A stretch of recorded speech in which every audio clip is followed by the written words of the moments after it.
Welcome to Deep Thought, the three levels of man.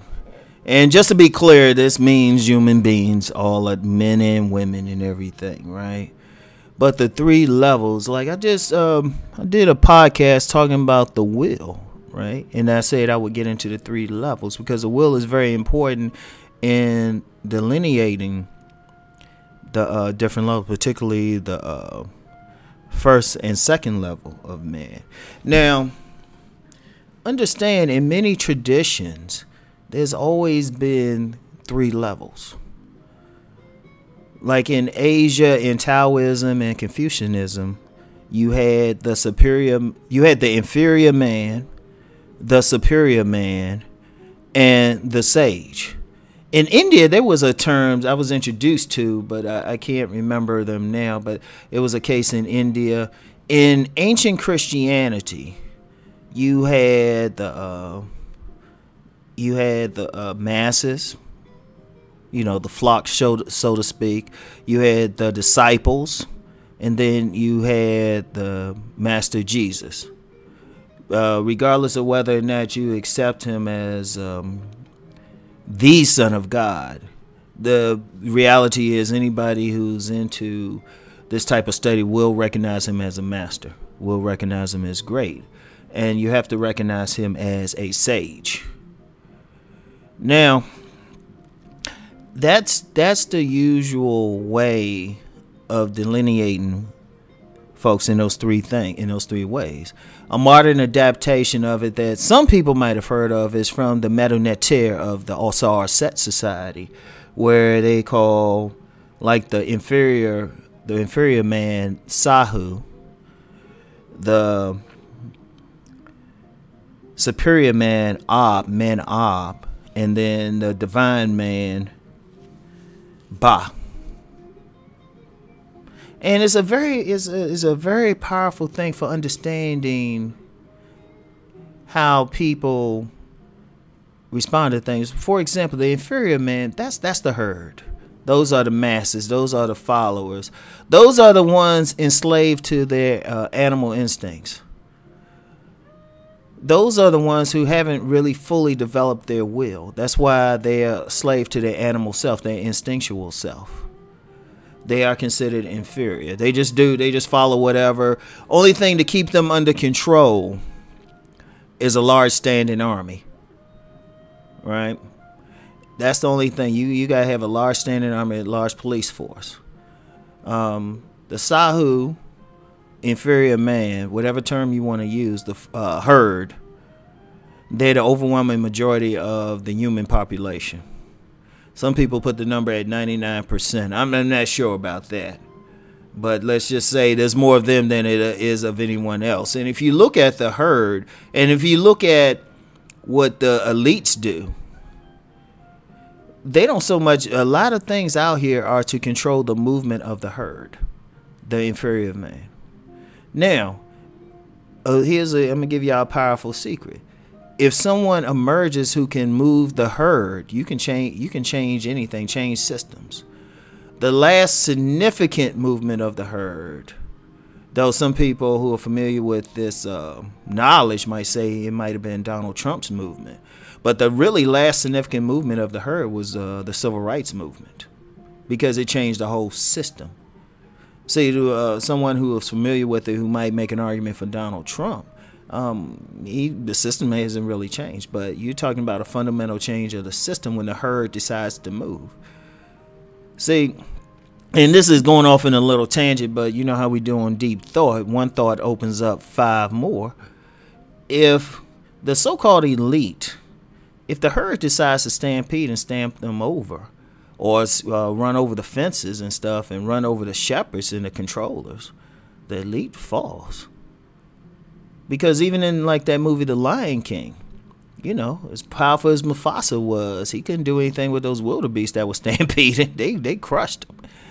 So that's a powerful thing. So what the elite does, they put up fences to control the Sahu, the inferior man, the herd.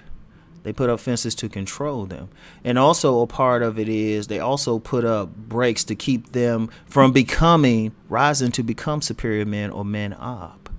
Now, with the Manosphere of the Assault Society, they'll say men op, right? That's basically keeping your heart stable. You know, if you think about the heart, we associate it with love, but it's also associated with courage. It's also associated with the will. So what they've done, they're able to employ their will at that point. Now, that's their methodology, but in general, to become a superior man or superior woman, you have to employ the will. That's when you go to the second level. Now, understand all of this is about spiritual evolution, but I'll get into that part in a second. But that's when you get to the second level. That's when you rise above the herd, when you can employ your will and you can make choices, or you can make choices independent of what your instinctual self does or what your animal self does. You can rise to that higher level with the will. That's when you become superior. That's when you can impose higher values on it. Like in Confucianism, the superior man is considered the moral man. That's because they're using their mind to navigate through life. Now, this is slightly different from saying intelligence in a bohemian, you know, because that morality is free from fear. Fear isn't a problem. You've risen above that too. Now, this doesn't mean you're not going to be cautious. It's a big difference. I mean, you know, as my grandmother would say, if my grandmother would say, you know, you walking down the street, some guys coming towards you, cross the street. There ain't no fear, but you just being smart. You know, that's exercising some wisdom. You know, fear is being paralyzed and afraid to do anything or running just because you see the guys.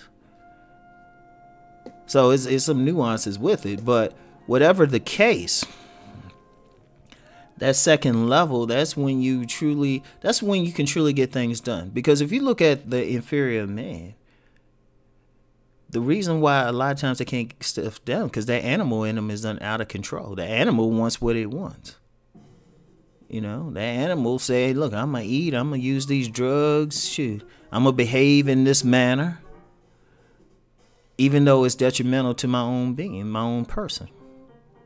But the superior man, shoot, they knock it down. So they at the second level. They can get stuff done.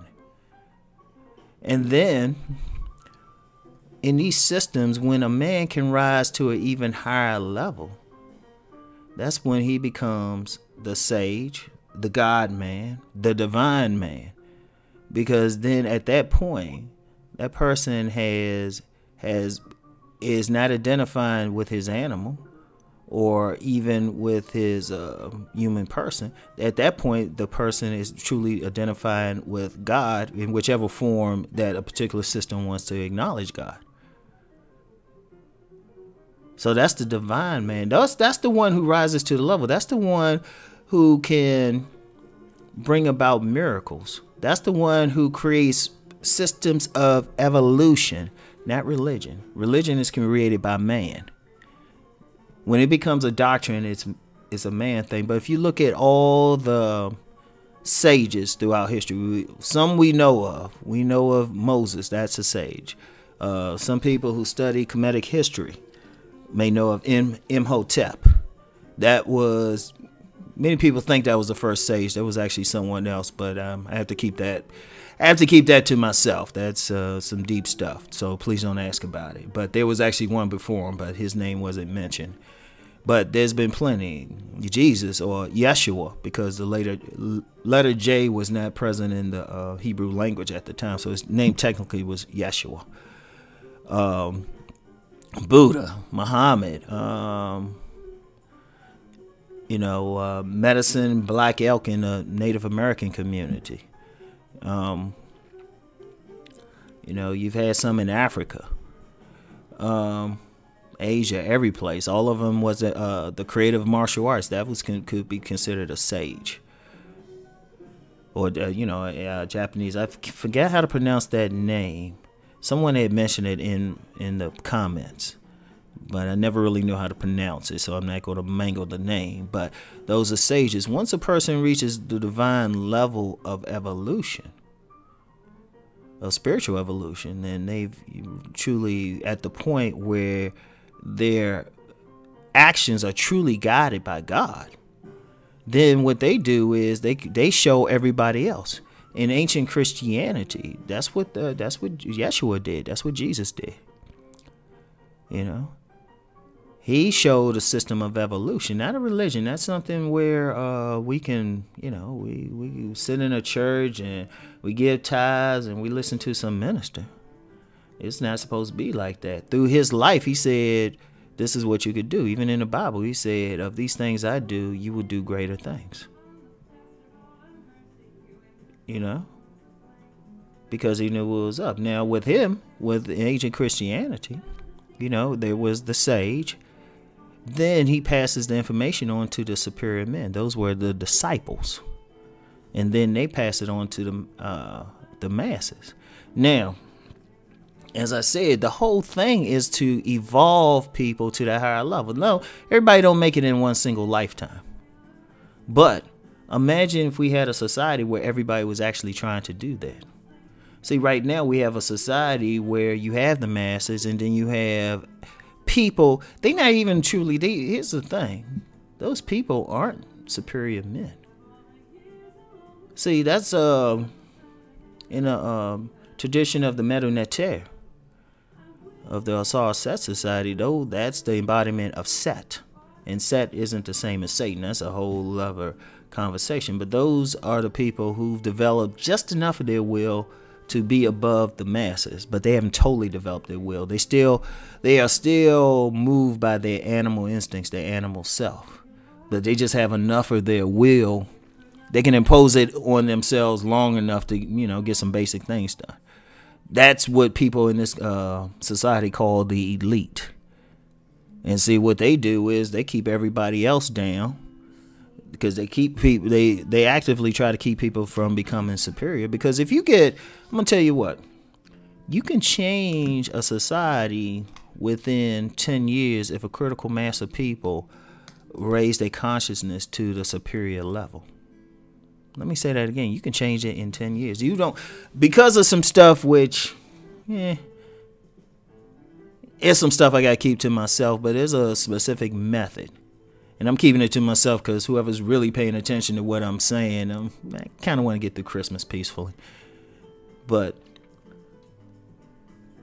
all you need is a critical mass, and that critical mass ain't a million. If you get 10%, or really, if you had 12%, or really 13%, I say 13%. Okay, for example, in the African American community, if 13% of the African American community raised itself to the superior level, it changes overnight. Everything changes. But we're nowhere near that. If overall American society, Western culture, not just America, but just Western culture, if you had 13% of the population raise themselves to superior level, shoot, we have a paradise. We ain't complaining. Crime goes down, everything like that. But that's not the case. The great conspiracy is to keep people at the inferior level by the people who are in that little slit between inferior and superior. That's why if you look at the education system now, it's dumbing people down. I've read, because of course I wasn't there, I've read that you had high schools teaching stuff back in maybe the 30s that college students are learning now, or PhD. It's like they teaching PhD level stuff in high schools back then. In fact, I've seen some books from that. There's a lot of stuff that's been removed from the public sphere to keep people ignorant. And if you look at, even now, if you look at something like people aren't being taught cursive anymore, there's a mind-body connection with that, just writing in cursive. But kids aren't even being taught that anymore, you know, or they're not being taught how to properly handwrite anymore. It's amazing they do, if you ask me, because there's so many people getting on the computers and stuff. It's like, that could be a problem. That could be a problem. We still don't know the effects of it, but there's a lot of stuff now that's out there specifically to dumb us down, like the news, the propaganda. Because isn't it amazing Isn't it amazing that dumb stuff can get advertising and stuff, but PBS, who has some relatively intelligent stuff or things of that nature, they almost have to fight for funding. They got to beg. There's a reason for that. And then they got to worry about their funding almost every other year. You know, somebody comes into office and say, hey, we can take this away. Because if people stay at the inferior level, you can control them easier. And this is like one of those conversations where we could still go even deeper. Everything I said is deeper. Sometimes I'm gonna tell you what. People say, well, go deep right away. Sometimes I just throw the stuff out to see how people respond. Like if I throw this out and everybody's like, I get like 2 comments and they like, oh, that's good. I was like, okay, I'm gonna get into that. But yeah, that's basic. And this stuff you can look up. Just look up look up inferior man, superior man, and sage. But that's really what everybody's supposed to be geared towards. That's what made ancient Kemet great, because they geared everybody towards that. If you look at the Sphinx, that was what? The body of an animal, but the head of a man. Think about it. Boom. Because you control the animal. You control the animal. You can ride that animal to divineship. You can ride it to heaven. Boom. So anyway, right? That's it for today. Something to give y'all to think about, okay? I'll talk to y'all later. Peace.